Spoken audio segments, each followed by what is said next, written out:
The wool coat still held the warmth of his body when he draped it over the girl's trembling shoulders.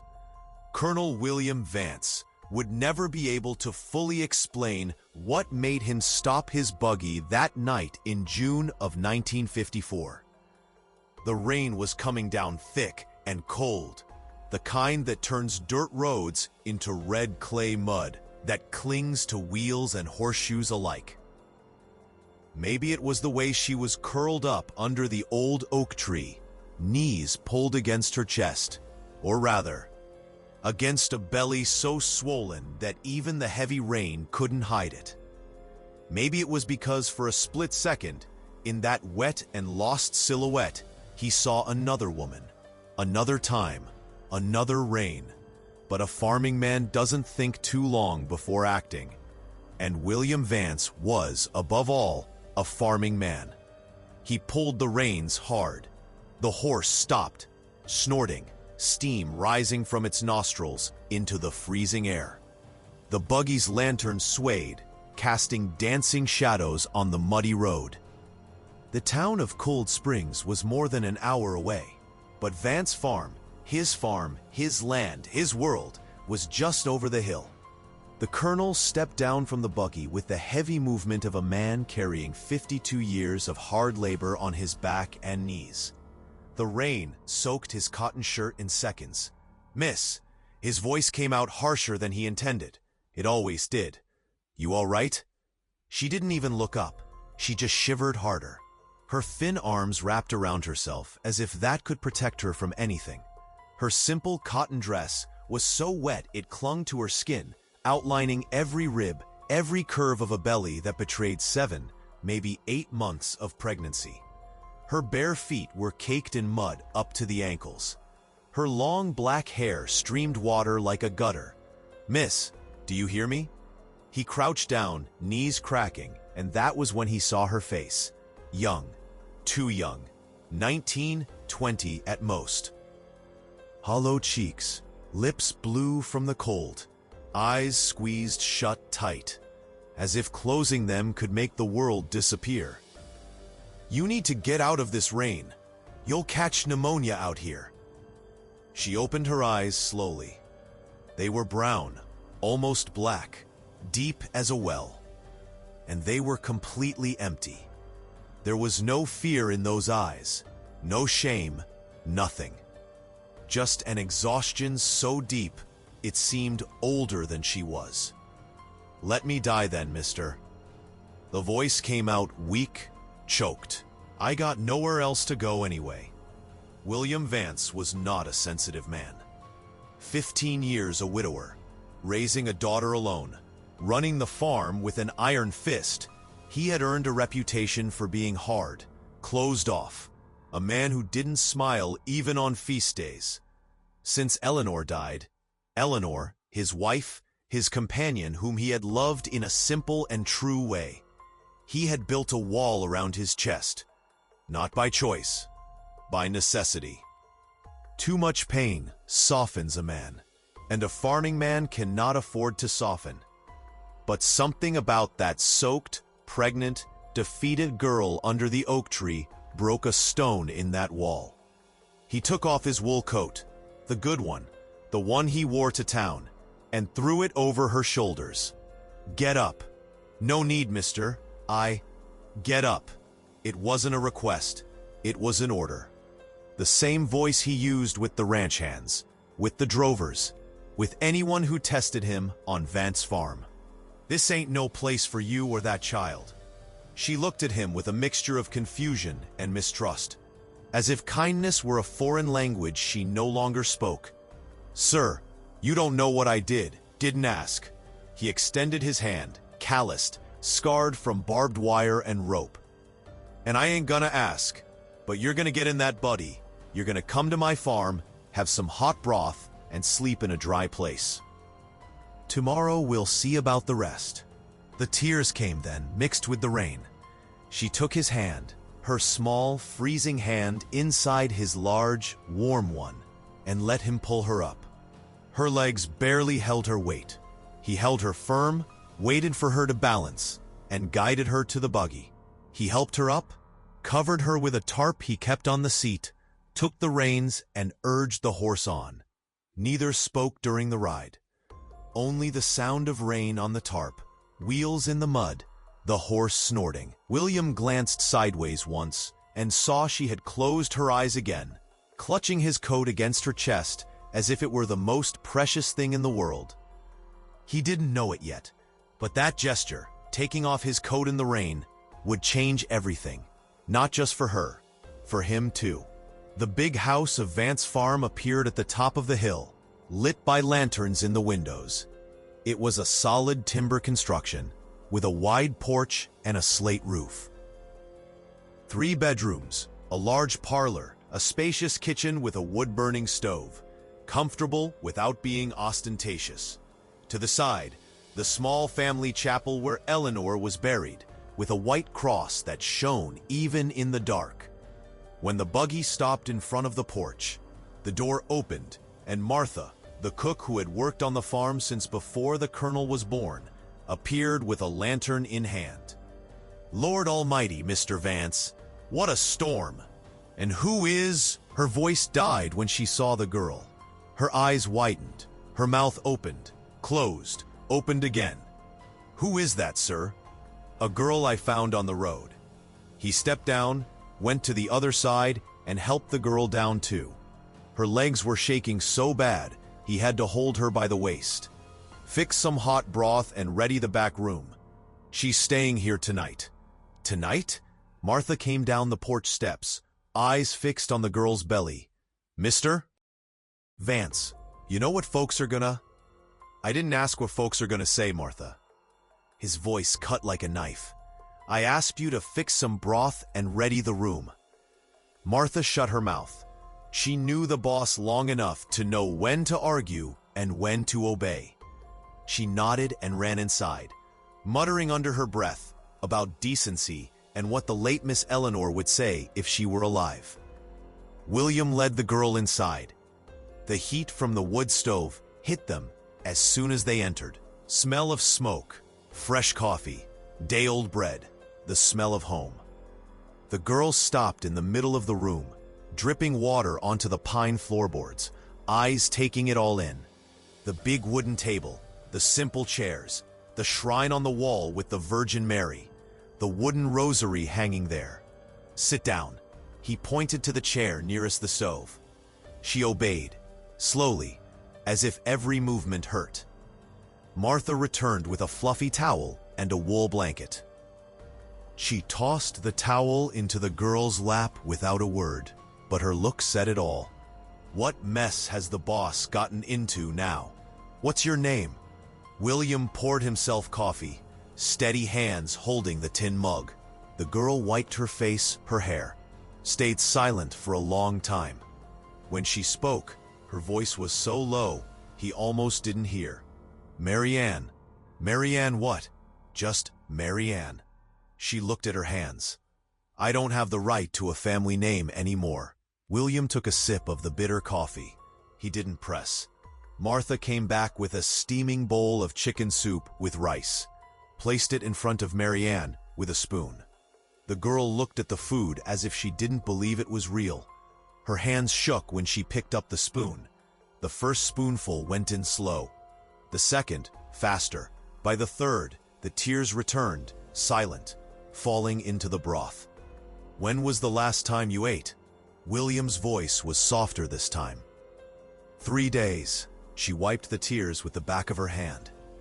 "Maybe 4. I lost count." "And where were you these 3 days?" "Walking." She took another spoonful. "Just walking. I left Anderson Creek at dawn and walked until I couldn't walk no more." Anderson Creek was nearly 20 miles away. 20 miles on foot, 7 months pregnant, without food. William felt something tighten in his chest. "And why did you leave Anderson Creek?" Marianne stopped eating. She put the spoon in the bowl, stared at the broth as if the words were drowned at the bottom, and she didn't have the courage to fish them out. "My father," her voice broke. "My father threw me out." Martha huffed from the kitchen, a sound of disapproval that needed no words. William shot a hard look in her direction, and the old woman went quiet. Because of the pregnancy? Marianne nodded, tears flowing again. He said I shamed the family name. That I was a loose woman, a sinner. That no daughter of his was going to birth a bastard under his roof. She swallowed hard. He gave me until dawn to leave. I packed my things in a bundle, and when the sun rose, he pushed me out the door and locked it. Didn't even let me say goodbye to my mama. She was crying at the window, but couldn't do nothing. My daddy ruled that house. And the child's father? The silence that followed was different, heavier, full of a pain that had a first and last name. Ran off. The words were spat out with a bitter taste that no warm soup could wash away. When I told him I was expecting, he vanished. Went to Chicago, they said. Didn't want nothing to do with me or the baby. She placed a hand on her belly, a protective gesture that seemed automatic. I was a fool. I thought he was going to marry me. I thought he loved me. William said nothing. What was there to say? He knew stories like this. The countryside was full of them. Girls who believed promises, men who disappeared when bellies started to swell, families who chose honor over blood. And where were you going, walking alone like that? Marianne shrugged, a small, tired gesture. I don't know. Far away. Anywhere nobody knew me. I thought I'd get to Cold Springs, look for work in a family home, maybe as a maid. But she looked at her belly. Who's gonna hire a pregnant woman with no husband? No references? No nothing? Nobody, Martha muttered from the kitchen, but low enough to pretend no one heard. Marianne finished the soup in silence. William watched her, the coffee mug cooling in his hands. She was so young, so lost, and that swollen belly hurt to look at, because it reminded him of another belly, another time, another woman.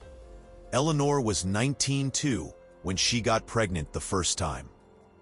She also had that scared look of someone carrying a life inside and not knowing if she could handle it. The difference was Eleanor had him. She had a home. She had a name, a family, a place in the world. Marianne had nothing. You're sleeping in the back room tonight. He stood up, put the mug in the sink. Tomorrow we'll talk properly, but right now you need rest. I don't know how to thank you, sir. Marianne stood up too, slowly, clutching the blanket. You don't even know me and... No need to thank me. He cut her off, voice firm. And my name is William Vance. But folks call me Colonel. Colonel, she repeated it, testing the name on her tongue. Are you in the military? No, it's just a title folks give to landowners around here. Old habit. He nodded to Martha. Take her to the room and find her some dry clothes. Martha rolled her eyes, but obeyed, grabbing a lantern and signaling for Marianne to follow. The two disappeared down the hallway, steps echoing on the floorboards. William stood alone in the parlor, fire crackling in the stove, rain still beating on the roof. He looked at the closed door, then at the shrine on the wall, then at his own hands. What have I done, Eleanor? He murmured softly, as if the woman could hear him from the chapel. What have I done? But deep down he knew. He knew from the moment he saw that girl under the oak tree, shivering with cold and resignation. He did what any decent human being would do. Helped. Simple as that. Didn't need to be complicated. Except in the rural South, in 1954, nothing involving an unmarried pregnant girl was simple. And William Vance would find that out very soon. The next morning, the rain had stopped, but the sky was still gray and low, heavy with clouds threatening to return at any moment.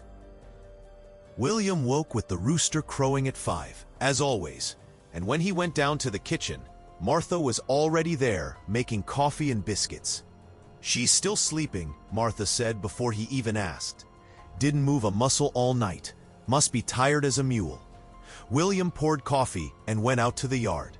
Vance Farm had hundreds of acres, mostly tobacco and corn, with a patch reserved for dairy cows, another for hogs, and the orchard where Eleanor used to spend her afternoons picking blackberries. 10 hands worked the farm, besides Martha in the kitchen and Ben, the foreman, who lived with his wife in a smaller house over the hill. At 7 o'clock, when William came back from checking the barn, he found Mary Ann sitting on the porch, wrapped in the blanket, staring at the horizon, with that empty expression of someone who expects nothing from the day. "Sleep well?" She jumped at his voice, as if she hadn't heard him approach. Turned, eyes still puffy from sleep and crying. "I did, thank you." She pulled the blanket tighter. "Been a long time since I slept in a real bed." William sat in a rocking chair near her, taking off his leather hat and placing it on his lap. The day was cold, that damp cold that gets into your bones. "Listen here, Mary Ann. I brought you here yesterday because you were dying of cold and hunger on that road. But we need to talk about what comes next." She lowered her head. "I know. You've done too much already. I'll leave today, don't worry. I wasn't finished." His voice was firm. "How far along are you?" 7 months, almost 8. "Then that child is coming in 6-8 weeks. You got somewhere to stay? You got anyone who can help?" She stayed silent. "Answer enough. Then you're staying here until the baby is born." Mary Ann raised her head suddenly, eyes wide. "What?" "No, I can't. You don't even know me. I can't impose on your kindness like that. I ain't asking for your opinion." He put his hat back on. "I'm telling you how it's gonna be. You stay here. Help Martha in the kitchen with what you can. Rest when you need to. When the child comes, we'll see what to do. But until then, this is your place." The tears came again, abundant, hot. "Why?" Her voice choked. "Why are you doing this? Nobody does this. Nobody helps a woman like me." William stared at the horizon, at the misty hills, at the fields stretching as far as the eye could see. Why indeed? He couldn't quite answer. Maybe because Eleanor would have done the same. Maybe because he knew what it was to lose, and didn't want that child to lose the chance to be born in a warm, safe place. Maybe because 15 years of loneliness leave a man starving for purpose. Or maybe simply because it was the right thing to do. "Because you need it," he said, simple as that. "And I can help, so I'm gonna help." Mary Ann cried until she had no tears left, and when she finally stopped, she wiped her face with the sleeve of the dress, an old dress of Eleanor's that Martha had given her, and nodded. "Thank you, Mr. Vance. Thank you so much. I'll work hard. I'll do everything I can to pay you back." "Don't need to pay nothing back. Just need to take care of yourself and that child." And so Mary Ann stayed. But small towns don't forgive easily, and they don't keep secrets. At the end of the first week, Ben, the foreman, sought William out in the corral. "Mr. Vance, folks in town are talking." His voice was cautious, measuring every word. "And what are folks talking about, Ben?" "They're saying you took in a pregnant girl, a lost woman, that she's living here in the big house, wearing the late Miss Eleanor's clothes." He scratched his head under his hat.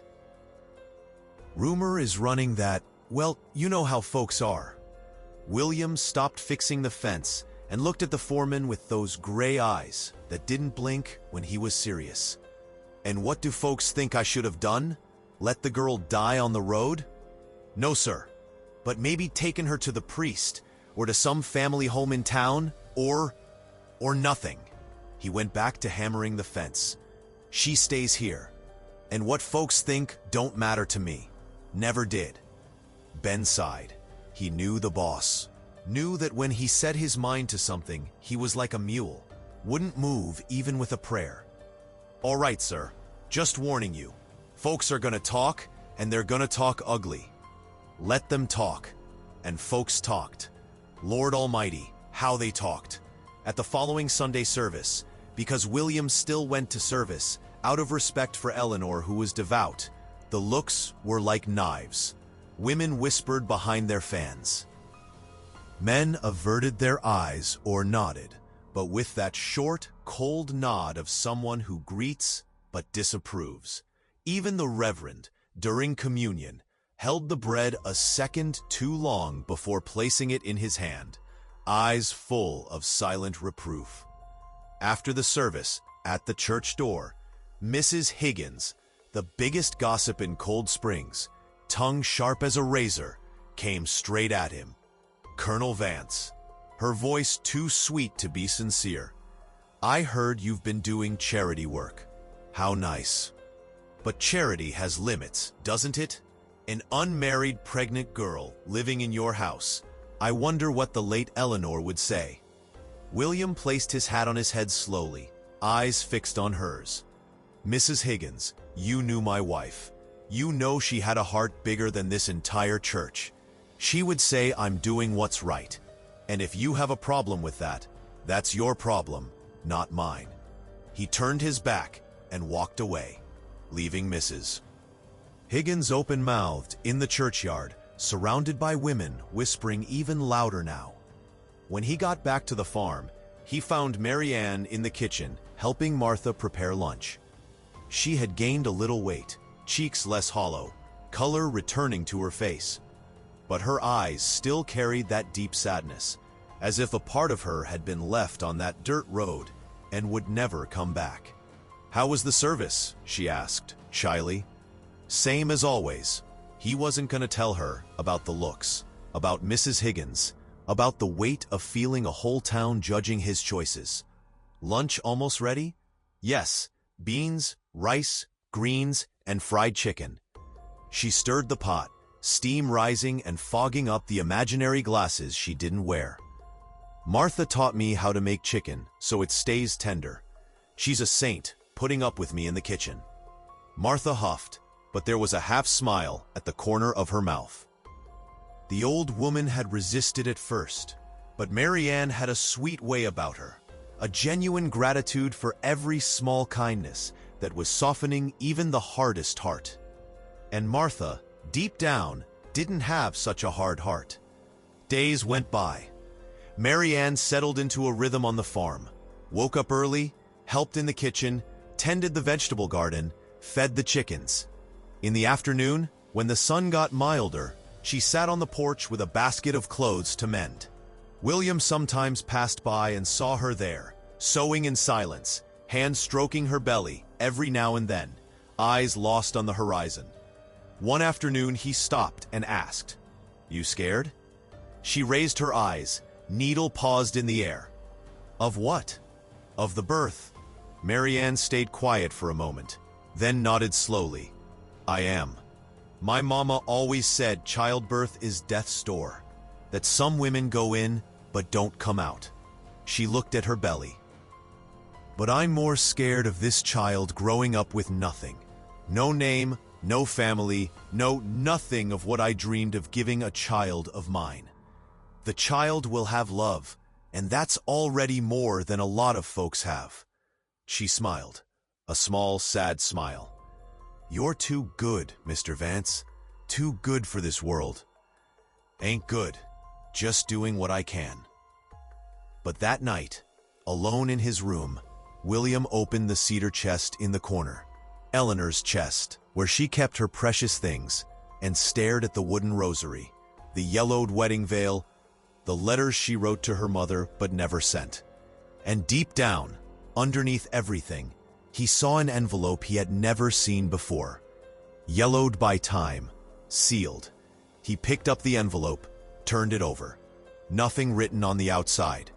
Just old paper and that red wax seal. He held the envelope for a long time, heart tightening in a way he couldn't explain. But he didn't open it. Not that night. He put it back in the chest, closed the lid, and went to sleep with that weight in his chest that only grows when you feel something big is about to change. Outside, the rain started falling again, strong and cold like that first night. And in the kitchen, Marianne woke up with a contraction, the first of many to come. The child was coming, and with it, truths no one was ready to hear. The contraction passed quickly, but left Marianne awake, hand on her belly, heart racing in her chest. It wasn't time yet. The midwife William had called from town said there were still at least 3 weeks to go. But the body knows things the head doesn't, and something inside her said this baby was in a hurry. She lay in the dark, listening to the rain beat on the roof, the wind whistle through the window cracks. The back room was small but cozy, with an iron bed, an old trunk, a small table with, on the wall, a wooden crucifix. Smell of beeswax Martha used on the floor, mixed with the smell of coffee that still permeated the walls of the whole house. Another contraction came, stronger this time. Marianne bit her lip not to groan, hand gripping the rough cotton sheet. Breathed deep, counted to 10 like the midwife taught, waited for it to pass. When the pain eased, she got up slowly, lit the lantern with trembling hands, and walked to the window. Outside, through the thin curtain of rain, she could see the light still on in William's room. What kind of man was that? What kind of person takes a stranger off the road and changes his whole life to accommodate her? In the 3 weeks she had been there, she had tried to understand, tried to find the hidden motive, the second intention. But there was none. William Vance was simply good. Good in a rough, hard way. A man who doesn't know how to show affection, but shows it in acts. He never asked about the child's father, never questioned her choices, never made her feel guilty. And that for Marianne was more precious than gold.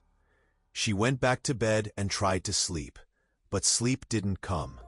Only the contractions, spaced out, warning that soon that provisional world was going to change again. The next morning, William went down to the kitchen and found Marianne already up, pale but steady, stirring grits on the stove. "You sleep well?" He picked up the coffee mug Martha had already left ready. So. She didn't mention the contractions, didn't want to worry him.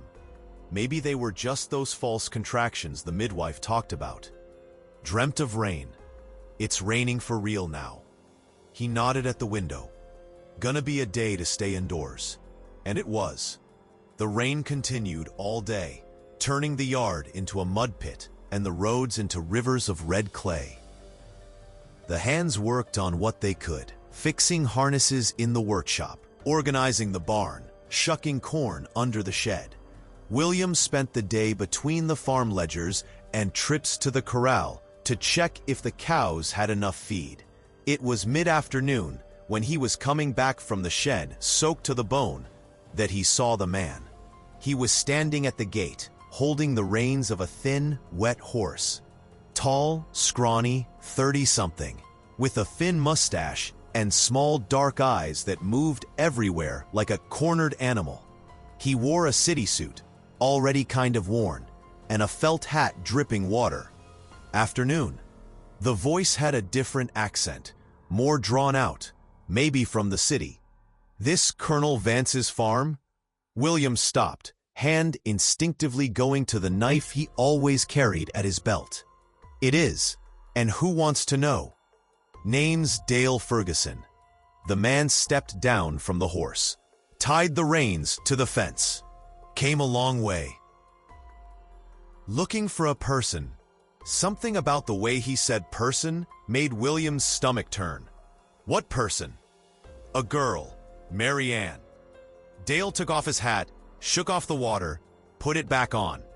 "Folks in town told me she's here."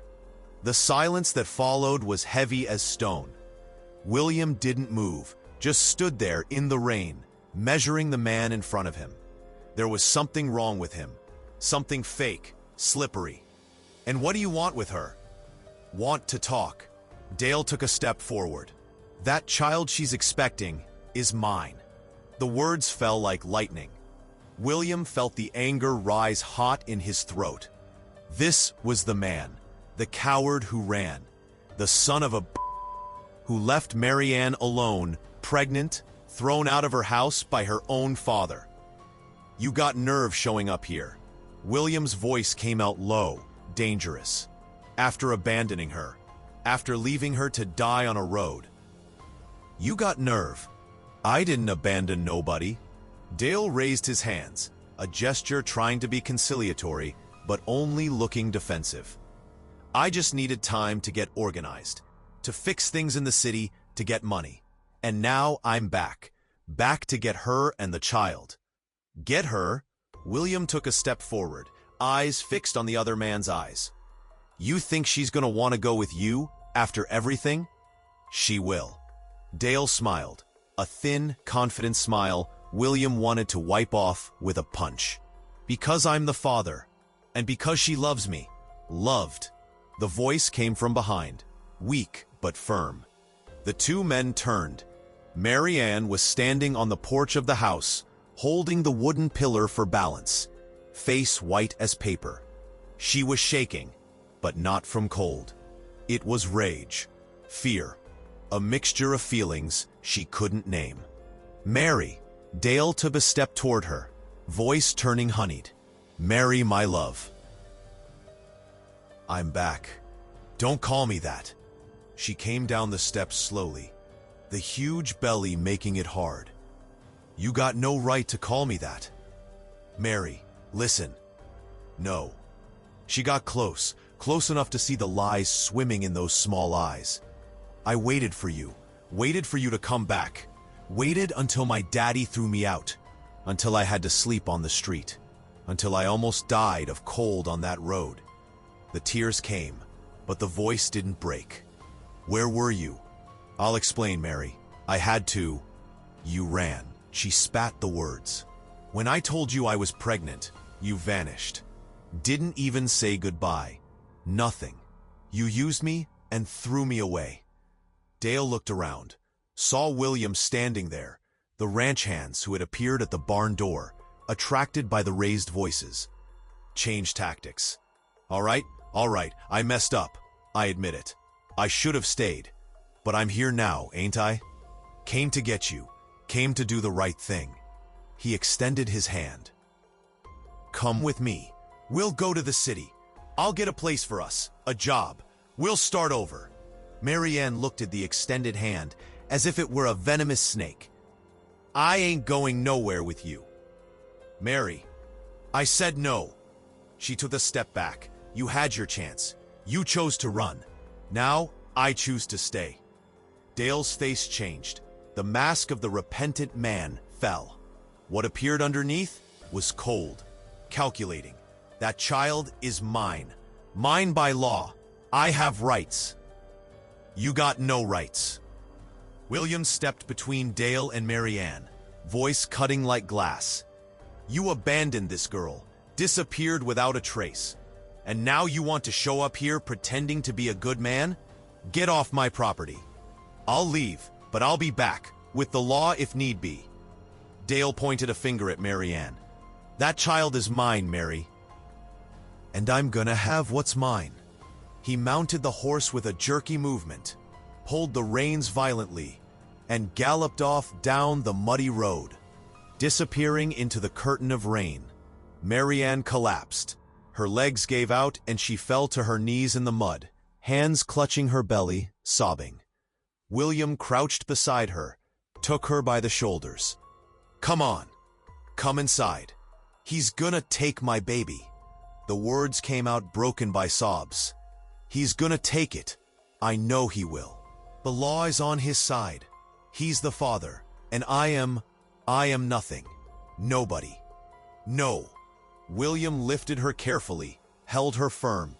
You ain't nothing.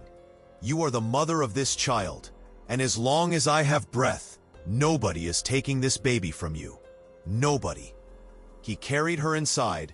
She was too light, even pregnant, and placed her in the chair near the stove.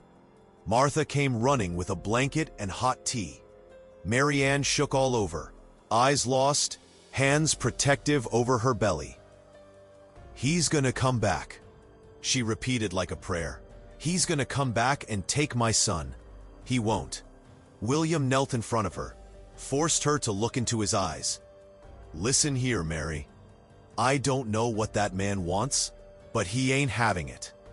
This child is gonna be born here, in this house, safe, and then we'll see what to do. But nobody is taking anything from you, not while I can stop it." She looked at him through the tears, seeing in that hard, closed-off man a protection her own father never gave. "Why do you care? Why do you do all this for me?" William stayed quiet, didn't know how to answer, or maybe he knew, but didn't have the words to explain. Because someone has to care. And in that moment, something changed between them. It wasn't love. Not yet. Maybe never would be. But it was a bond. Strong, unexpected, built on rain and silence, on small kindnesses and looks that said more than words. The days that followed were tense. Mary Ann barely left the room, afraid Dale would return at any moment. William doubled the watch on the farm, instructed the hands not to let any stranger in without warning. Ben, the foreman, kept an eye on the gate day and night. But Dale didn't come back, at least not yet. What arrived was worse. A week later, Reverend Miller showed up at the farm. Short, round, with thick glasses and a Bible always in hand. He had been the minister in Cold Springs for over 20 years, knew everyone, had baptized half the town. Colonel Vance. His voice was serious, lacking the usual friendly tone. "I need to speak with you." They sat in the parlor, coffee on the table, tension in the air. The Reverend touched the cup without drinking, small, sad eyes behind the thick lenses. "A complaint has reached me." He cleared his throat. "About the girl you've been sheltering here, Mary Ann." "Yes." "Mary Ann." The Reverend adjusted his glasses. "Colonel, I understand your charity. I understand and admire it. But you have to understand the position this puts the community in. An unmarried girl, pregnant, living in the house of a widower. You know what folks say. Folks always talk, and I never cared. I know, but now the situation has complicated." The Reverend sighed. The child's father appeared. Dale Ferguson. "He came to see me. Says he wants to do the right thing. Marry the girl. Take responsibility for the child." William felt his blood boil. That man abandoned her, left her to die. "I know, but he came back. And by law, by morality, by the church, he has a right to the child.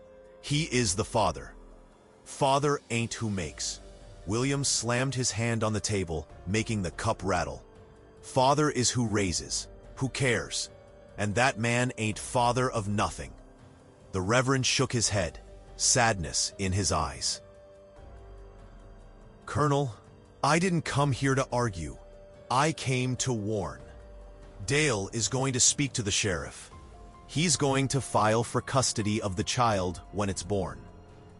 And he's right by the law. Unless..." The Reverend stopped, measured his words.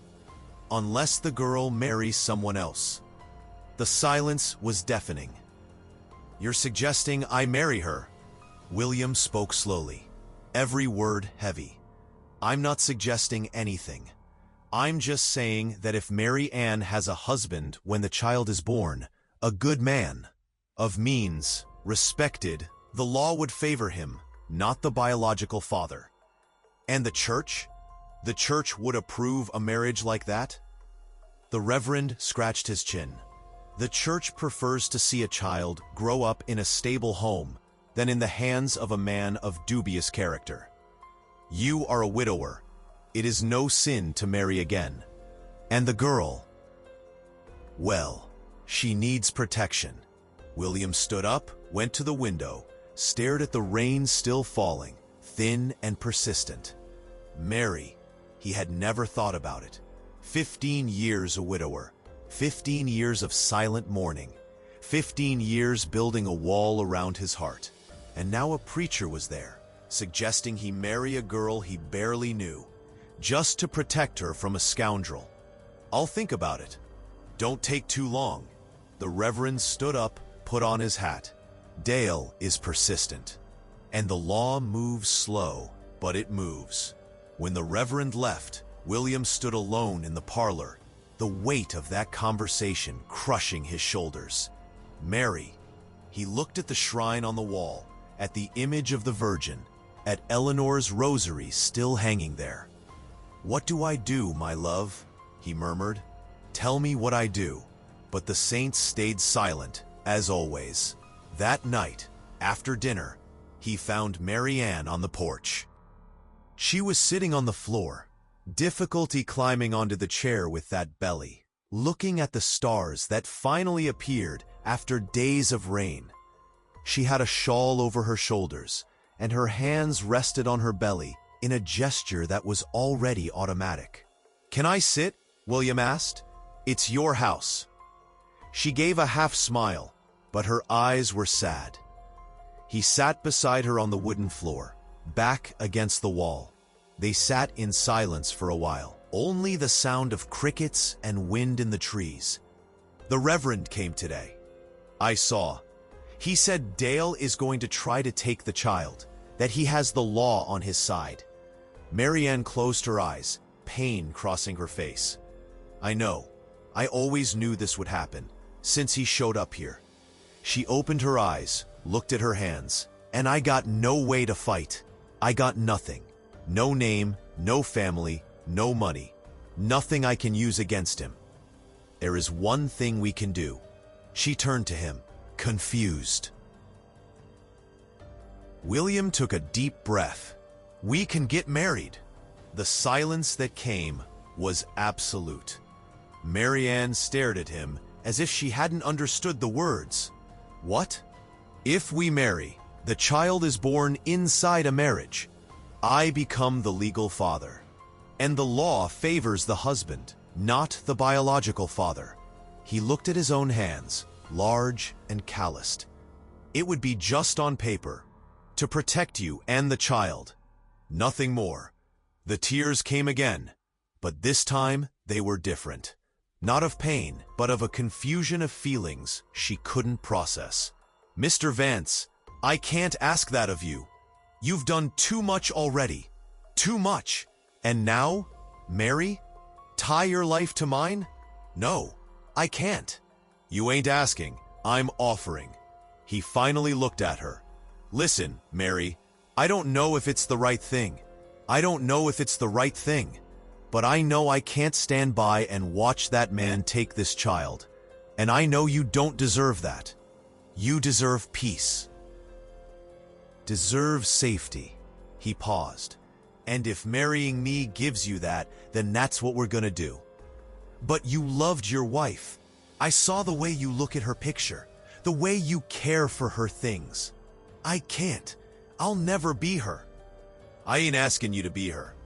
His voice came out soft, softer than she had ever heard. "I'm asking you to let me help you, the way I can." Mary Ann cried, hands shaking.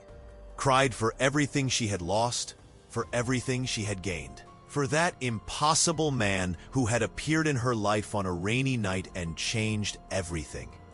"I accept." The words came out in a whisper. "But only if you promise one thing." "What?" "That if someday you regret it, tell me, and I'll leave. No fight, no drama. I'll just leave and let you be in peace." William extended his hand. "Deal." She took his hand, squeezed it, and in that handshake, a pact was sealed. Strange, unlikely, but real. They married 3 days later in a quick ceremony with no party in the farm chapel. Just the Reverend, Martha, Ben, and 2 hands as witnesses. Mary Ann wore a simple dress Martha sewed in a hurry. William wore the suit he kept for solemn occasions, the same one he wore at Eleanor's funeral. No kiss, just the murmured, "I do," the simple silver bands, and the signature on the paper that changed everything. When they left the chapel, the sun was shining for the first time in weeks. And in that moment, as strange as it was, both felt something like hope. But the storm hadn't passed yet. It was just getting ready to return with more force. Because 5 days after the wedding, and a paper from the judge demanding the presence of the child at the station for paternity verification, William held the newborn baby in his arms. A girl, perfect, with her mother's dark eyes and a tuft of black hair, and looked at Dale through the window. The war was just beginning, and he would do whatever it took to win. Because that child already had a name. Claire. Claire Vance. And no son of a was taking that from her. Sheriff Miller was a short, fat man, with a thick mustache and eyes of someone who had seen it all, and wasn't impressed by anything anymore. He got off his horse with difficulty, wiped sweat from his forehead with a grimy handkerchief, and knocked on the big house door with the authority of someone wearing a tin star on his chest. William opened the door before the third knock, the girl still in his arms, wrapped in a wool blanket Martha had made. Claire was only 3 days old, but already had her eyes wide open, curious, observing the world with that strange seriousness some babies have. "Colonel Vance." The sheriff took off his hat. "You know why I'm here." "I do." William didn't move from the door. "And you know I ain't handing over this child." "I ain't asking to hand over. I'm following a court order." Miller unfolded a crumpled paper from his pocket. "Judge determined the child be taken to the station for paternity verification. It's legal procedure. She's 3 days old." William's voice came out hard as stone. 3 days. Barely can nurse right. And you people want to drag her to town, in the cold, just because that scoundrel. He nodded toward Dale, who was standing near the horse with a satisfied smile on his face. "Decided now he wants to be a daddy? It ain't me that wants it, Colonel. It's the law." The sheriff scratched his belly. "And you know I gotta enforce it. The girl has a birth certificate." William spoke firmly. "Name, Claire Vance. Father, William Vance. Mother, Mary Ann Vance. All registered, all legal. You got no reason to take her." "But she was born before the wedding." Dale took a step forward, voice drawling and confident. "Everybody knows that. Y'all married a week ago. The girl was already formed in the belly 9 months ago. Don't need to be a judge to know she ain't yours, Colonel." William walked down the porch steps slowly, every step measured, eyes fixed on Dale. He held Claire with one arm and had his free hand near the knife at his belt. "You got nerve coming here, on my property, talking about my daughter." Voice came out low, dangerous. "You abandoned this child before she was born, vanished when the mother needed you most, and now want to show up acting like you own the place? I'm the biological father. I got rights." Dale crossed his arms. "And I'm gonna exercise those rights, with the law or without it." That was when Mary Ann appeared at the door. She had gotten out of bed against Martha's orders. 3 days of rest weren't enough, body still bleeding, still hurting, but couldn't stay lying down knowing they wanted to take her daughter. She was pale, holding the doorframe for balance, but her eyes burned with a determination William had never seen before. "You ain't taking my daughter." The words came out slow, each one loaded with a dull rage. "Never."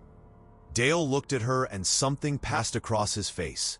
Maybe remorse, maybe just irritation that she was hindering his plans. "Mary, be reasonable. I'm the father. I gotta register the child with my name. It's the correct thing." "Correct?" Mary Ann took a step forward, legs shaking, but voice steady. What's correct is caring, is staying when things get hard, is holding a woman's hand when she's crying from fear because her daddy just threw her out of the house. The tears came, but she didn't look away. You ain't her father, never gonna be, because father ain't who makes, it's who stays. The silence that came was absolute. Even the wind seemed to stop blowing. The sheriff cleared his throat, uncomfortable. He had 5 kids, knew what being a real father was, and this whole situation left a bad taste in his mouth. But the law was the law. Look, I understand both sides. Miller put the paper in his pocket. But the judge was clear. The child needs to be examined by a doctor to determine the probable date of conception. If it confirms she was conceived before your marriage, Dale has legal right to claim paternity. And if I don't let you take her, William asked, voice cold, then I'm gonna have to come back with backup, and then it ain't gonna be pretty for nobody. The sheriff sighed. Colonel, you're a respected man. Don't make this turn into a mess. Let me take the girl to town. The doc examines, and tomorrow she comes back. It's just one night. One night, Marianne repeated, voice broken. One night away from her mother. A 3-day-old baby. I'm going with her, William decided suddenly. If you're taking her, I'm going along, and she don't leave my arms for a second. The sheriff looked at Dale, who hesitated, but ended up nodding. All right, you can go. But we leave now. William handed Claire to Marianne for a moment, went inside, grabbed more blankets, a bottle with milk Martha had taken from Marianne's breast, and came back.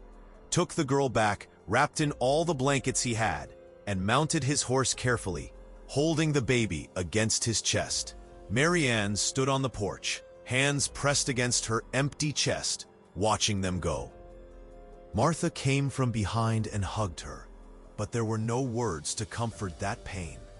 Seeing her daughter being taken away, even for a night, was like tearing a piece of her out.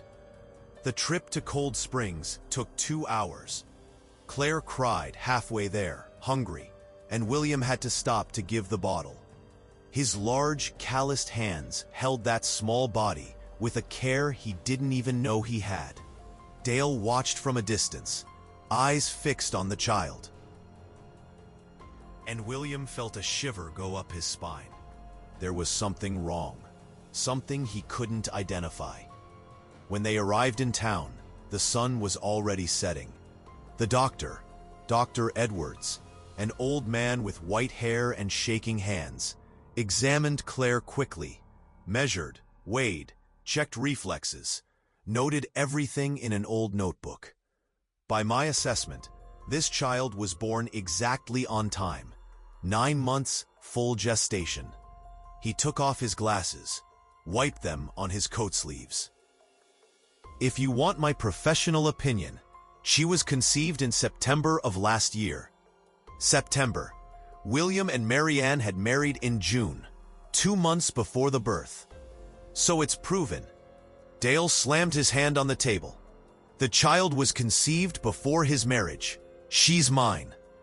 Hold on. Dr. Edwards raised his hand. I said when she was conceived. I didn't say the colonel isn't the legal father. By law, if a man marries a pregnant woman and acknowledges the child as his, he is the father, period. But nothing, son. The doctor closed the notebook hard. I don't know what game you're playing, but this child has a father. And that father is Colonel William Vance, who's standing here holding her with more love than I've seen many biological fathers have. He looked at William. You can take your daughter back home, Colonel. And if this fella here keeps bothering, I suggest getting a lawyer. William stood up, Claire still sleeping peacefully against his chest. Thank you, doctor. But when he left the office, Dale was waiting in the street. And he wasn't alone. There were 3 men with him, rough types, crooked looks, hired muscle. Colonel, Dale's voice was different now. Without the falseness, without the mask, just coldness. We can do this the easy way or the hard way. Ain't gonna be no way. William held Claire closer. Move. I tried to do it nice. Tried by the law. But since the law don't work, Dale signaled and the three men approached. I'm taking what's mine. It happened fast. One of the men grabbed William by the arm. Another tried to grab Claire. But William was a farmer, a man used to cattle fights, drunk hands, wild cats in the pastures. He held Claire with one arm, and with the other landed a punch on the nose of the first man, who fell sitting on the ground bleeding. The second took a headbutt that left him dizzy. The third hesitated long enough for Sheriff Miller to appear running from the station. What's going on here? Miller drew his revolver, pointed it up. Quiet, everybody. This man is trying to kidnap my daughter. William panted, Claire crying now in his arms, scared by the confusion. That's a lie, Dale shouted. I just want what's rightfully mine. Rightfully nothing. Miller lowered the gun, but didn't holster it. I saw what happened. Saw you three trying to take the child by force. That's a crime, Dale. And you're all spending the night in jail. But, jail, now. The sheriff whistled and two deputies appeared, grabbed Dale and the thugs, and dragged them to the station. Dale screamed, kicked, cursed, but was dragged anyway. Miller approached William, helped him up. You all right? Yeah. William checked Claire. She was crying but didn't have a scratch. The girl's fine. Go home, Colonel, and be careful. This Dale, he ain't gonna give up easy. Something strange about him. Something I don't like. William mounted his horse, Claire safe against his chest, and rode back to the farm in the dark of night. When he arrived, Mary Ann was sitting on the porch, awake, waiting. She jumped up when she saw him, ran, even hurting, even body begging for rest, and snatched Claire from his arms, hugging her daughter with a strength that almost hurt. My baby, she cried and laughed at the same time, kissing the baby's face, checking every finger, every hair. I thought, she's fine, everything's fine. William put a hand on her shoulder, and Dale is in jail, for now. They went inside. Martha had prepared hot broth, but no one was hungry. Mary Ann sat in the rocking chair, opened her dress, and put Claire to nurse. The baby latched onto the breast with that desperate hunger of a newborn, and the milk came down strong, abundant, as if Mary Ann's body was also celebrating the daughter's return. William stood watching mother and daughter there, in the worn silence of the kitchen, lantern light casting soft shadows on the walls, and something tightened in his chest, something that wasn't pain, but wasn't joy either. It was something else, something bigger, deeper. It was belonging. That was his family now. Strange, improvised, born of rain and desperation, but family nonetheless. That night, after Mary Ann and Claire slept, William couldn't close his eyes. Sat in the parlor, drinking cold coffee, thinking.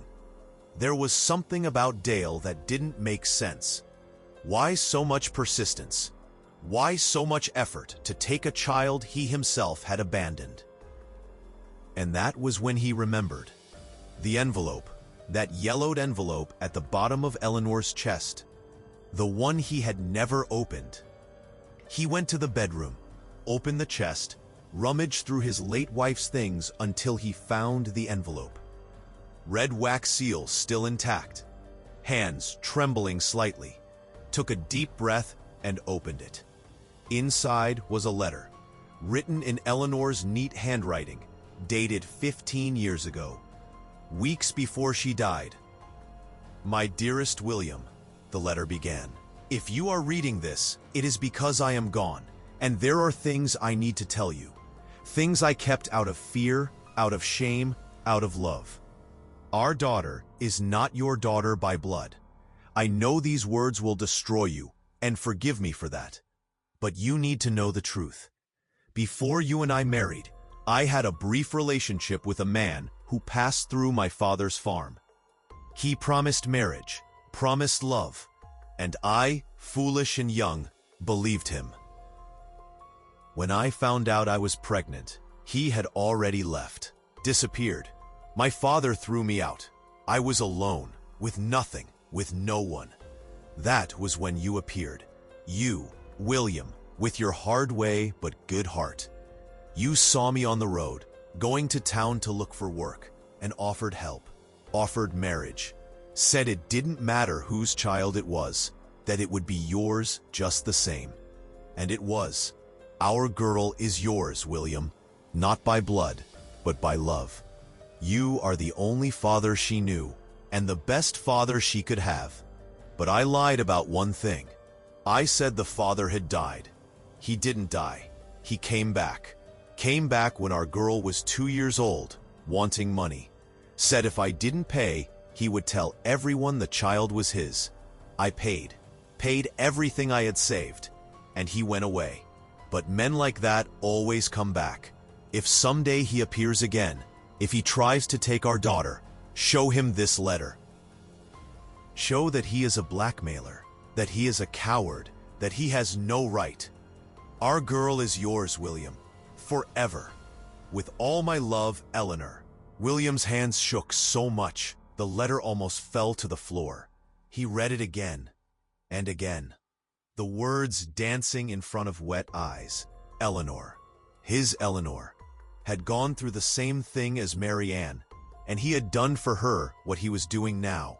Saved, protected, loved, and his daughter, the girl he raised for 15 years, who called him daddy, who had his gestures, his habits, not by blood, but by living.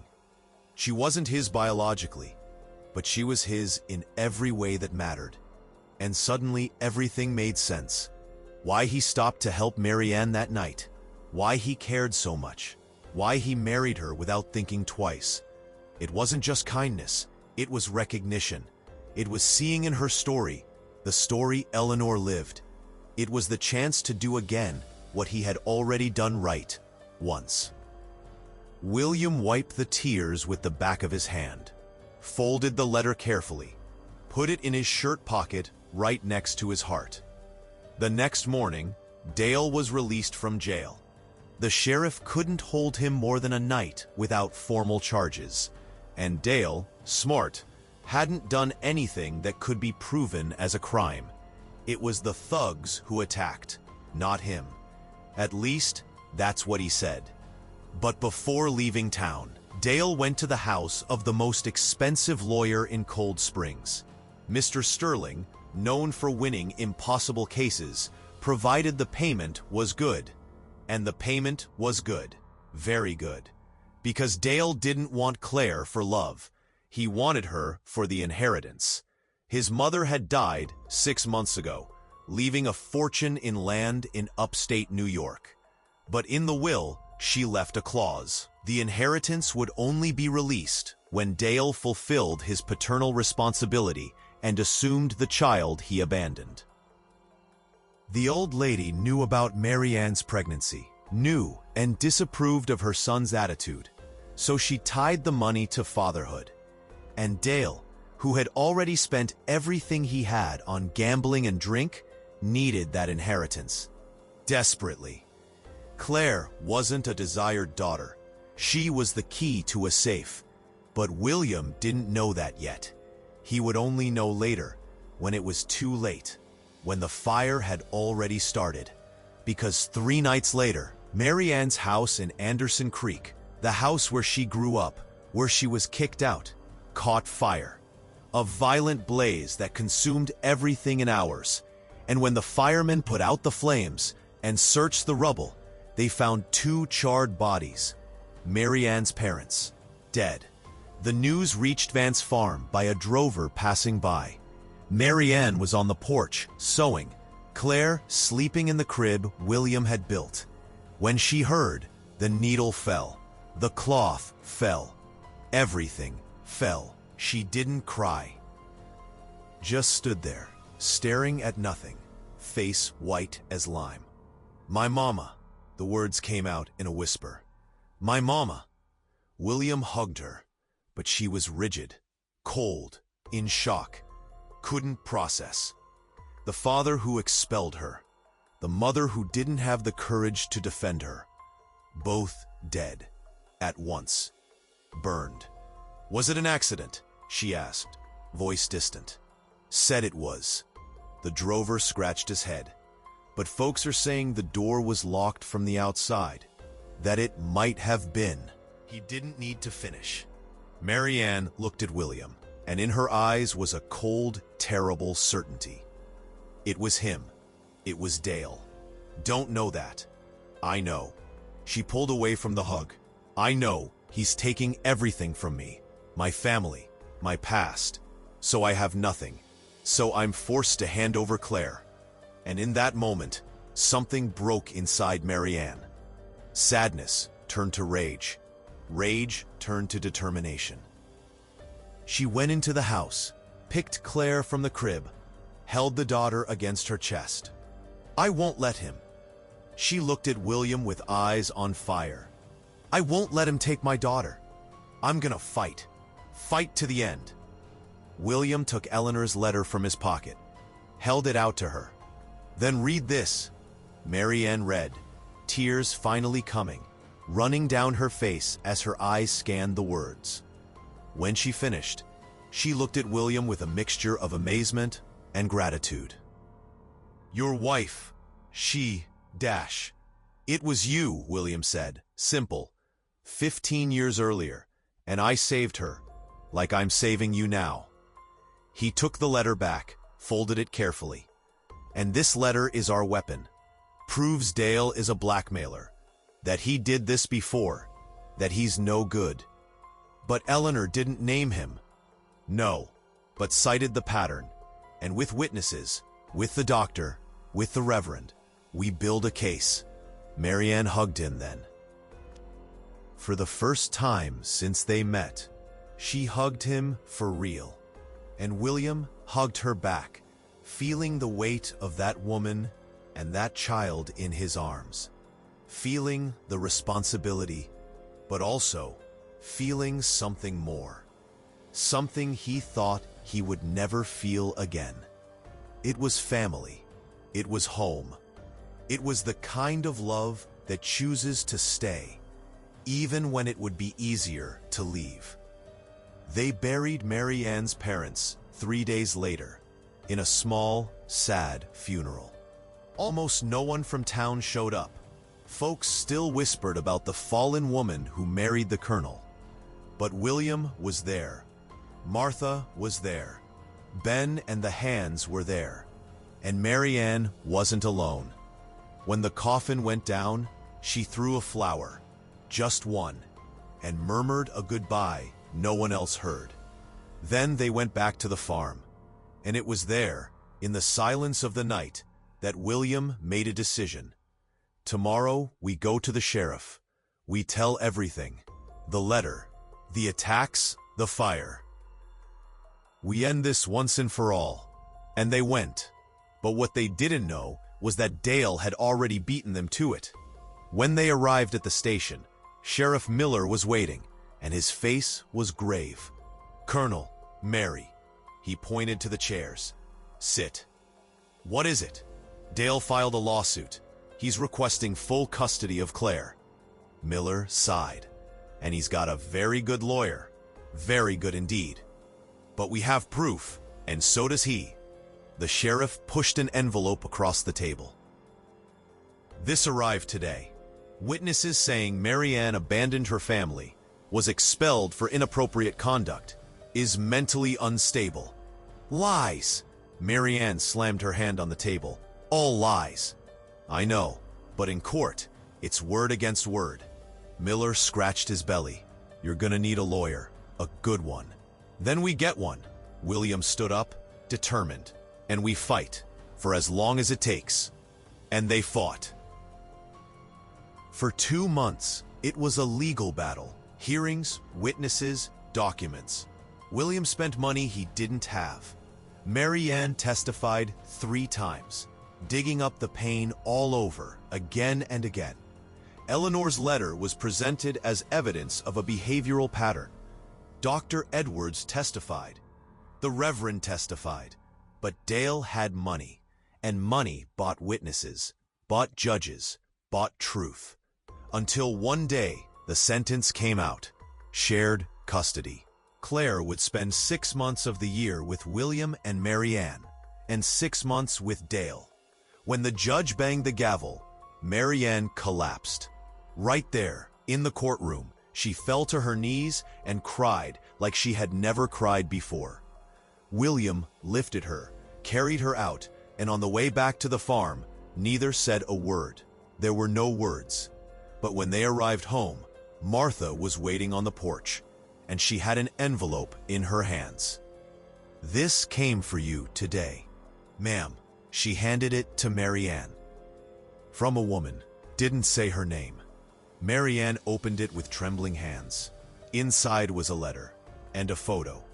The photo was old, yellowed, of a young woman, pregnant, smiling at the camera, and beside her, a man. The same face, the same thin mustache, the same crooked look. Dale Ferguson. And the letter said, "My name is Helen. Dale Ferguson is my son's father too. He did the same thing to me 5 years ago. Promised marriage, got me pregnant, disappeared. When he came back, tried to take my son to inherit from his mother. I fought, and got proof he is violent, a blackmailer, incapable of raising a child.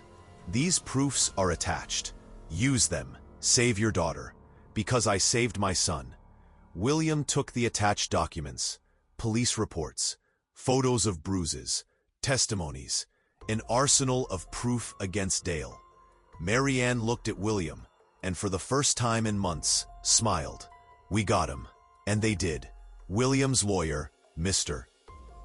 Gamble, a thin man with glasses, who spoke little but thought much, read the documents 3 times before raising his eyes. When he finally looked, there was a different shine there. It was hope. "This changes everything." He tapped his fingers on the wooden office desk. "With this proof, we ask for a revision of the sentence. Question Dale's fitness. Prove he's a danger to the child." "How long does it take?" Marianne asked, voice tense. Claire was in her lap, 4 months old now, chubby and healthy, pulling her mother's hair with that surprising strength babies have. 2 weeks to file, another month until the new hearing. Campbell adjusted his glasses. "But with this here, I'd say chances are very good indeed." 2 weeks felt like 2 years.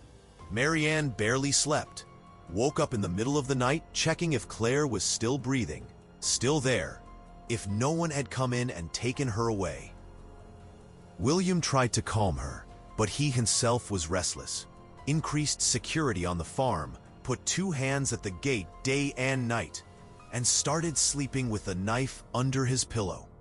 Because a cornered man is dangerous, and Dale was cornered. News of the documents leaked. Small towns don't keep secrets, and Dale knew Marianne had gotten proof against him. Heavy proof, the kind that not only took custody away, but could put him in jail. He needed to act fast. It was on a September afternoon, clear sky and strong sun, that Dale appeared at the farm for the last time. But this time, he didn't come through the gate. He came through the back, through the woods, alone on horseback. The hands at the entrance didn't see him. No one saw. Marianne was in the backyard, hanging clothes on the line. Claire slept in the wicker crib, in the shade of the mango tree, rocked by the warm breeze. Martha had gone to town to buy groceries. William was in the pasture with Ben, checking fences. The big house was silent, empty. It was the perfect moment. Dale got off the horse slowly, tied the reins to a tree far from the house, and approached crouched, using the coffee bushes as cover. Heart beating fast, not from fear, but from cold determination. That child was the key to the fortune. and he wasn't going to lose. Not after so much effort. Got close to the backyard. Saw Marianne's back, arms raised, pinning a sheet to the line. Saw the crib. Saw Claire sleeping peacefully, little fists closed, mouth making those sucking motions babies do when dreaming of milk. He waited for Marianne to turn, grab another piece of clothing from the basket, go back to the other end of the line. 3 seconds. That was all he needed. And he acted. Crossed the backyard in silent strides, grabbed Claire from the crib. The girl woke up instantly, started crying, turned to run. That was when Marianne turned around. The scream that came out of her wasn't human. It was visceral, animal, the scream of a mother seeing her child being ripped away. She dropped the clothes and ran faster than she had ever run in her life, bare feet hitting the hard ground of the yard. "My daughter! Let go of my daughter!" Dale tried to run too, but Claire was crying, kicking, and he was afraid of dropping her. Hesitated for a second. Just 1 second. It was enough. Marianne reached him, threw herself on his back with all the strength she had, nails digging into his face, scratching, tearing. Dale shouted in pain, stumbled, and the two fell to the ground in a confusion of limbs, dust, and desperation. Claire rolled to the side, fell on the dirt, cried even louder. "You bastard! You bastard!" All the pain, all the rage, all the fear of those months coming out in a violence she didn't know she had inside her. Dale was stronger, managed to turn, gave her a shove that threw her far. Got up, grabbed Claire again, the girl covered in dirt now, crying desperately, ran for the horse. But the universe has its way of doing justice. William had heard the scream. Even from afar, in the pasture, he heard and recognized it was Marianne's scream, the scream of danger. He dropped everything, mounted his horse, and came galloping down the slope, knife in hand, heart racing. Reached the yard at the exact moment Dale was mounting his horse, Claire under his arm. Saw Marianne on the ground, crying, trying to get up. Saw the whole scene in a flash and understood. Kidnapping. He spurred the horse violently, crossed the yard, cut the path. Dale was already galloping through the woods, but his horse was thin, tired. Williams was strong, rested, bred for hard work. The chase lasted less than 5 minutes, but seemed like an eternity. Branches hitting faces, thorns tearing clothes, Claire crying in Dale's lap, desperation making time stretch and fold. William gained ground, got closer, until he was side by side. "Stop that horse!" Dale didn't stop, spurred harder, horse groaning with effort. William had no choice.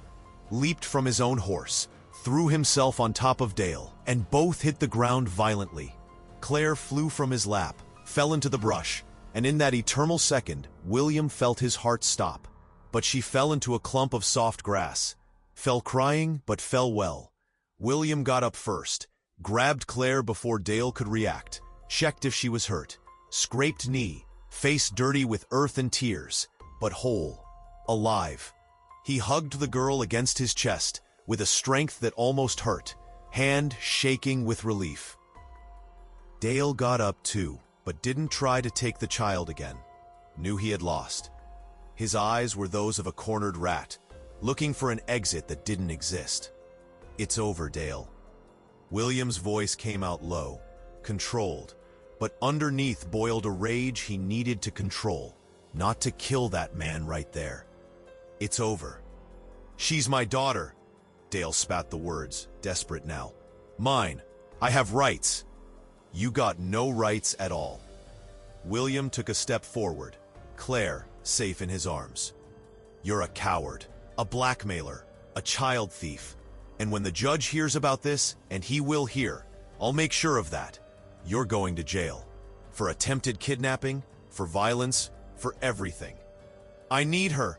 Dale's voice broke, and for the first time the mask fell completely. The inheritance. I need the inheritance. Without her, I have nothing. Nothing. And there it was, the naked truth. It wasn't love. Never was love. It was greed, pure and simple. William felt disgust. A deep disgust, settling in his bones. Get out. He turned his back. And if I see you near my family again, I kill you. That ain't a threat, it's a promise.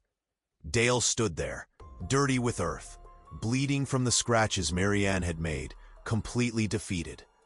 Looked at Claire one last time, that child who was supposed to be his ticket to wealth, and collapsed. Fell to his knees and cried. But they weren't tears of remorse. They were tears of defeat. William didn't look back. Walked back to the yard, Claire in his arms, stroking her little head, murmuring soft words that calmed both her and himself. When he arrived, Marianne was on the porch, leaning on the wooden pillar, face swollen from crying. When she saw Claire, her legs gave out again, but this time from relief. William went up the steps, placed the girl in her mother's arms, and the two clung to each other as if the whole world could collapse and they would be fine as long as they were together. It's over. William put his hand on Marianne's shoulder. Really over now. And it was. Sheriff Miller arrested Dale that same afternoon, based on the testimony of Marianne, William, and Ben, who had seen everything from a distance. Attempted kidnapping, trespassing, assault. The charges piled up, and when lawyer Campbell added that to Helen's documents, to the history of blackmail and violence, the case became a regional scandal. The judge not only revoked shared custody, but forbade Dale from approaching Claire by permanent court order, and sentenced him to 2 years in prison. Justice, finally, had been done. The months that followed were of healing, slow, gradual, but real. Marianne slowly let go of the fear she carried in her chest. Stopped waking up in the middle of the night checking if Claire was still there. Stopped looking at the gate with a tight heart every time she heard a horse. Started smiling again. Small smiles at first, but they grew, spread, illuminating that face that had seen too much darkness for her age. Claire grew, crawled, took first steps, said first words. Mama was the first, of course. But Dada came right after. And when she said it, looking straight into William's eyes, little arms reaching for a hug, he felt something break and rebuild inside his chest at the same time. Because that girl was his, not by blood, but by choice. Like the other daughter had been. Like true love always is. Chosen, kept, cultivated every day. Vance Farm returned to normal rhythm. Tobacco harvested, cattle tended, sun rising and setting as it always did. Martha still grumbled about this and that, but now had a twinkle in her eye when she looked at Marianne. And sometimes, when no one was looking, she kissed Claire's forehead with a tenderness that didn't match the hardness she pretended to have. And William and Marianne, they got to know each other, for real. No longer in desperation, no longer in urgency, but in the day-to-day. In conversations after Claire slept, in coffees shared on the porch, in quiet laughs when the girl did some mischief, in looks that lingered, warmed, turning into something else. Love didn't come like lightning. It came like gentle rain, the kind that soaks into the earth slowly and makes everything grow without you noticing, until you look again and see everything green, everything alive, everything blossoming. It was on a December night, almost a year after that first rain, that Marianne found William sitting on the porch, looking at the stars. Claire slept peacefully in the room's crib. The night was warm, full of crickets and fireflies blinking in the dark. "Can I sit?" "Always." She sat beside him, the two in comfortable silence. Stayed like that a while, just existing together. "I never thanked you right." Marianne broke the silence, voice low. "For everything. For saving me that night, for marrying me, for protecting Claire. For everything. Don't need to thank." William looked at her. "I did what I had to do, what I wanted to do. But why?" She turned her body to him, eyes seeking his in the dark. "You could have left me on that road. Could have taken me to town and left me there. Could have given up when Dale showed up. But you stayed. Why?" William took a deep breath. Took the letter, that letter of Eleanor's he carried in his pocket since he read it, and handed it to her. "You already read this." "But read it again." Marianne read, hands trembling slightly in the weak lantern light.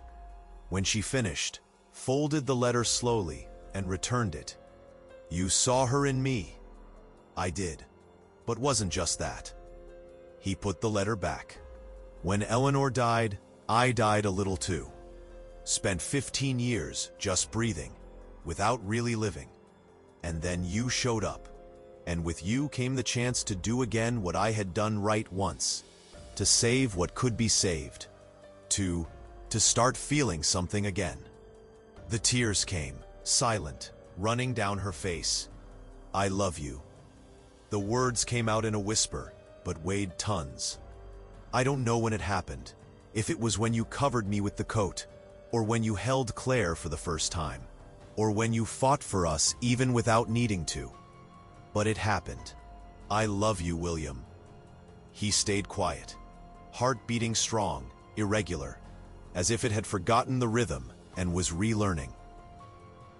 Then he reached out, pulled her close, and kissed her. It was their first kiss. Slow, soft, full of promises that didn't need words. And when they separated, he rested his forehead on hers and said, "I love you too. Didn't know if I could again. Didn't know if I had the right. But I do." And there, on that simple porch of a farm in the deep South, two broken people put themselves back together. Didn't become who they were before. That was impossible. But became something new, something better, something that only existed because pain had made room for it to grow. Years passed. Claire grew strong and healthy, with her mother's black hair and her father's determined way. The father who chose to be father, which was what mattered. She learned to ride a horse before learning to read. Helped in the corral, fed chickens, climbed orchard trees even when Martha shouted she was gonna get hurt. At 5, Marianne got pregnant again. This time was different. No fear, no shame, just pure joy when the doctor confirmed. William built a new crib, painted the back rooms soft yellow, planted a blackberry bush in the yard so the child would have their own tree. A boy was born, Peter, with his father's light eyes and his mother's easy smile. Claire, now big sister, took the responsibility with hilarious seriousness, always watching over little brother, always explaining how the world worked with that authority only children have. Vance Farm prospered. Harvests were good. Cattle multiplied. House got a renovation. Bigger porch, more rooms, a veranda where Marianne put rocking chairs and flower pots she cultivated herself. Martha grew old there, with dignity and grumbling, but surrounded by children who called her grandma and stole cookies from the tin when she pretended not to see. Ben remained foreman, loyal and firm, and when his son was born, asked William and Marianne to be godparents. The town took a while to accept, but accepted. Because it's hard to keep judgment when seeing a family so clearly happy, so clearly right, even if it started wrong by folks' standards. Mrs. Higgins still turned up her nose sometimes, but even she had to admit, on a market afternoon in the square, that the Colonel and Mary Ann make a handsome couple, don't they? And the children, what a blessing. Dale served his time, got out of jail 2 years later, too old for his age, broken inside and out. His mother's inheritance went all to charity, by determination of the will he only read when he got out of prison. The old lady had foreseen his greed and tied the money in a way he would never touch a cent. He left the region. Nobody knew where he went. Nobody wanted to know. And life went on, as it always does, marked by small joys and normal hardships. Frost that killed half the tobacco in '58, but the community helped recover. Bad drought in '61, but the farm wells were deep and held out. Ben's eldest daughter's wedding in '63, with a party that lasted 3 days. Claire grew up and became a teacher, came back to the farm every weekend with books and stories from the big city. Peter followed his father's steps, took over the farm in his 20s, modernized without losing the essence. And William and Mary Ann aged together. White hair, deep wrinkles from smiling so much, hands that sought each other automatically even after decades. Sat on the porch every afternoon, him with coffee and her with crochet, and stayed there, just existing together, the way only two people who choose each other every day can exist. It was on a June afternoon, the same month as that first rain, almost 30 years later, that Mary Ann looked at her husband and said, "You remember the night you found me?" William, old now but with eyes still firm, smiled, like it was yesterday. "I was so lost, so alone, thought I was gonna die there." "But you didn't." "No, 'cause you covered me with the coat." She took his hand, interlaced fingers. "You gave me more than a coat, William. Gave me a life. Gave me a family. Gave me you." He squeezed her hand back. "And you gave me back what I thought I had lost forever. Gave me reason to wake up, to live, to love again." He looked at the horizon, at the tobacco fields stretching green and alive. "We saved each other, Mary. One saved the other." And it was true, because sometimes life puts us on a dirt road, in the rain, shaking with cold and fear. And sometimes, if we're very lucky, someone passes by and stops. Someone who takes off their own coat and covers us. Someone who chooses to stay, even when it would be easier to leave. And when that happens, when two broken souls meet and decide to mend together, it don't matter what folks say. Don't matter how it started. Matters how it continues and how it ends. This story ends how it began, with rain, gentle rain, late afternoon, wetting the thirsty earth of Vance Farm. William and Mary Ann sitting on the porch, covered by the same blanket, watching grandkids play in the yard. Claire there beside, pregnant with third child. Peter fixing the corral fence. Martha, already over 90, deaf but stubborn, yelling from the kitchen that dinner was almost ready. It was a simple scene, every day, common, but it was everything. It was family. It was love. It was home. It was living proof that mercy planted on a rainy night can grow, can turn into a strong tree, can bear sweet fruit that feeds generations. And when the rain stopped and a rainbow appeared in the sky, that huge rainbow that only appears in the country, painting the horizon with hope, Mary Ann looked at William and whispered, "Thank you for everything." He kissed her forehead, that soft kiss of someone who knows every wrinkle, every white hair, every part of that loved person. "Thank you for staying." And they stayed, until the end of days, as they promised, without ever saying out loud. Because some promises don't need words. They are made in gestures, in coats shared in the rain, in hands that seek each other in the dark, in choices made every day to continue, to rebuild, to love. This is a story of mercy, of redemption, of how sometimes the family we choose is stronger than the family blood gives, of how true love ain't the one that starts easy and perfect, but the one that faces the storm and chooses to stay, always until the last day.